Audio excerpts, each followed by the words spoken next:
Welcome back to Basketball Convos. It's day 15 of our 30-day NBA 2024 offseason recap, and today, we're diving into the Washington Wizards. This offseason, the Wizards made some interesting and, at times, questionable moves. But before we get into that, let's recap their past season. The Wizards had a rough 23-24 season, finishing with a 15-67 record, placing them 14th in the Eastern Conference, only one win better than the league worst Pistons. It was a season full of struggles and disappointment, as they couldn't find their rhythm on either end of the floor. Jordan Poole did not play anywhere close to what the Wizards expected, and development of young players looked like a mess. This does bring opportunities for them to improve the situation. Let's dive into what have been done. Washington's offseason was a mix of veteran signings, trades, and some promising rookie acquisitions. Wizards snagged Saddiq Bey from the Hawks on a 3-year, $20 million deal, which is very reasonable. But before he recovers from the ACL injury, his shooting and physicality would be missed. The Wizards did make a questionable signing of Jonas Valanciunas, bringing in the veteran big man with a 3-year, $30 million deal. I would say this deal is frankly questionable for both sides. Wizards could have spent this money on someone else, as this move blocks the way for Sarr and Marvin Bagley at the center position. And for Valanciunas, to me he's capable of getting more than $10 million per year, but he ended up settling for a deal with this Wizards team. There are also rumors that Wizards would look to trade Valanciunas once the trade restriction is gone. Overall speaking, it's hard to see what is the directions of these signings. Also, in a surprising move, the Wizards gave up Deni Avdija for Malcolm Brogdon.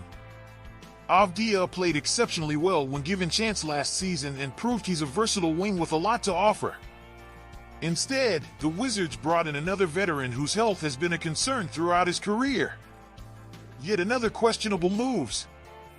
Wizards then proceeded to re-sign another center in Richaun Holmes to a 2-year, $25.9 million deal.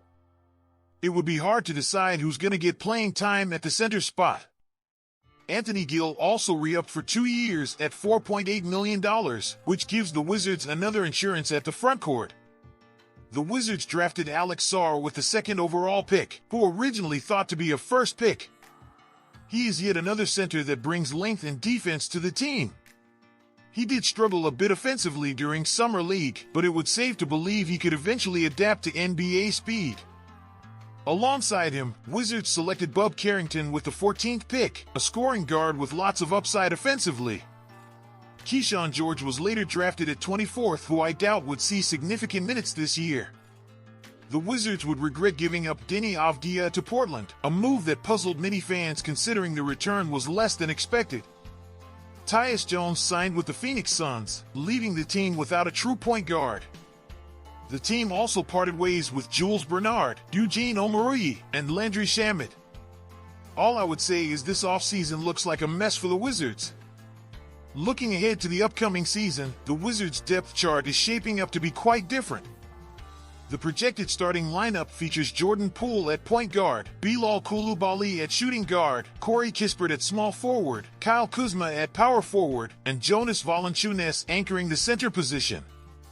This starting five includes proven scorer and veteran, while having a certain level of defensive ability to balance things off. Without a true point guard on the team, it might be difficult for the offensive to operate effectively. Off the bench, we have Malcolm Brogdon backing up Poole, Johnny Davis providing some firepower off the bench at shooting guard, and Baldwin Jr. slotting in at small forward.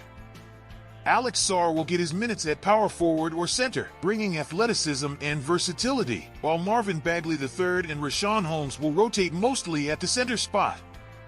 Rookies Carrington and Kyshawn will also be fighting for minutes, and Saddiq Bey's shooting could earn him a spot in the rotation when he's back.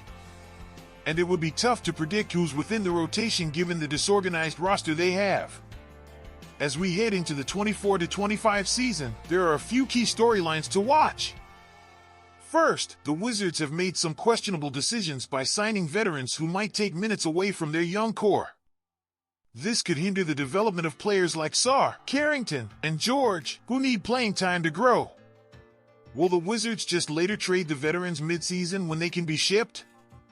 The trade of Deni Avdija was also a head-scratcher, as I consider he's one of the most important players last season. Perhaps the most glaring issue is the lack of a true point guard on the roster.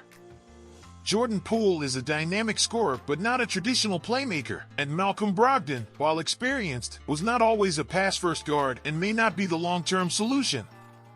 So, what can we expect from the Wizards this season? It's tough to say.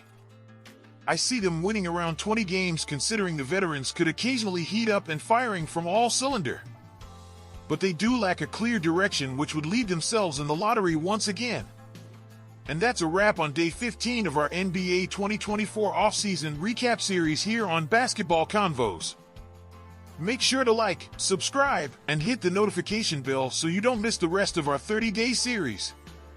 We'll see you tomorrow with the Western Conference team. Bye for now.